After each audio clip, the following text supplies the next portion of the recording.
Anchor person Jameel Farooqui केस की समाअत FIA के हवाले करने की इस्लामाबाद पुलिस की कोशिश नाकाम। अदालत में सरजनिश के बाद पुलिस ने दरख्वास्त वापस ले ली।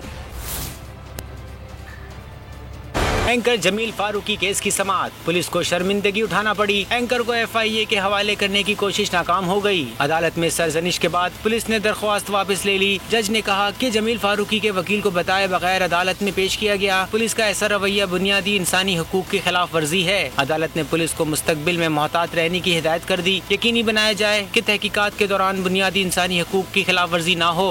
जमील फारूकी को दोबारा पुलिस के हवाले कर दिया गया। से बाहर निकलते हुए गुफ्तगू में जमील फारूकी ने पाकिस्तान जिंदाबाद के नारे लगाए। कहा कि मेरी जिनेवा कन्वेंशन के तहत अपने हकूक हैं, कोई मेरा बयान नहीं बदलवा सकता। बोल न्यूज से गुफ्तगू में उनके वकला का कहना था कि जमील फारूकी को अचानक अदालत में पेश करना अफसोसनाक है। उनका कहना था कि कोर्ट से दरख्वास्त की थी कि पुलिस ने आकर कह दिया कि हमारा केस नहीं बनता। इसके बाद जमील फारूकी को रिहा कर दिया जाए। हमने अदालत से ये सबमिशन की कि चूंकि इस्लामाबाद पुलिस की जो इन्वेस्टिगेशन है वो मुकम्मल हो चुकी है, इस्लामाबाद पुलिस का अब इसमें कोई रोल नहीं है, लिहाजा हमारे बंदे को डिस्चार्ज किया जाए। कोर्ट का ऑर्डर ये था कि जी चूंकि ऑलरेडी 2 दिन का रिमांड आपके पास है, आज आप FIA को हैंड ओवर करने आए थे लेकिन आपने खुद ही दरखास्त वापस ले ली है, तो कल दोबारा से अदालत के सामने इसको पेश करें। वकला का कहना है कि इस्लामाबाद पुलिस जमील फारूकी को कल दोबारा अदालत के सामने पेश करेगी।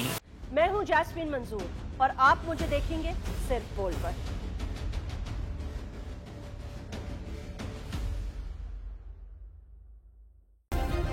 सब्सक्राइब करें और बेल दबाएं ताकि कोई खबर रह न जाए।